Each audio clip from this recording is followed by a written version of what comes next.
கவிதா, அம்மா நேத்து சந்தையில பொட்டுக்கடலை வாங்கிட்டு வந்தீங்க, சூப்பரா இருக்குது, மொறு மொறுன்னு. இது என்ன எந்நேரம் பார்த்தாலும் மாடு அசைப்போட்டாப்புல இப்படியாவே இருப்பியா? என்ன தின்னா இப்ப என்ன மோசமா போச்சு? இந்த வாயை கட்டவே மாட்டியா? எந்நேரம் பார்த்தாலும் இந்த மிஷின் நாட்டை அரைச்சிக்கிட்டே தான் இருக்குது. எந்த நிமிஷமாவது நீ சும்மா இருக்கிறியா? சோறாக்க போனாலும் எதையாவது ஒன்று கூட வாயில் இழுத்துக்கிட்டு தான் இருக்குது. என்ன செய்ய சொல்லு? அப்போ வாய் ஒன்று அரைச்சிக்கிட்டே தான் இருக்குது. வாய் கட்டல இது இன்னும் இப்படித்தான் வரும். வாக்கிங் போனால் 9 பக்கம் ஜூஸ் குடிச்சுக்கிட்டு வாரேன், சூப்பு குடிச்சுக்கிட்டு வாரேன். சாயந்தரம் போனீங்கன்னா இது என்ன இது நடக்கிற வாயில் வரமாட்டேங்குது.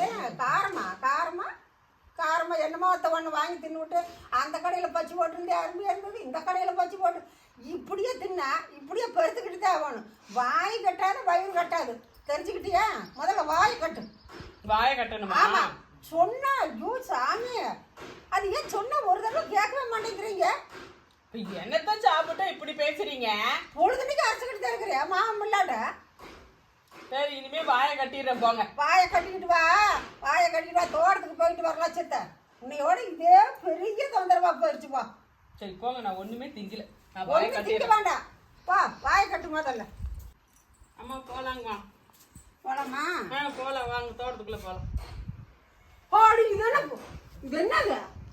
நீங்க தான் வாயை கட்ட சொன்னீங்க, அதனாலதான் கட்டிட்டேன். இல்லை உலகத்தில் எங்காலும் கண்டிருக்கிறோமா? வாய் திங்கிறத கட்டிட்டு சொன்னா துண்டு எடுத்து போய் கட்டிட்டு வர. நீங்க என்ன சொன்னீங்க? இனிமே எதுவும் திங்காத வாயை கட்டுனீங்க, அதே மாதிரி கட்டிட்டு வந்துட்டேன். எது தின்னு தொலைக்காதுன்னு சொன்னா அதுக்கு துண்டு எடுத்து வாயை கட்டிட்டு வருவியா?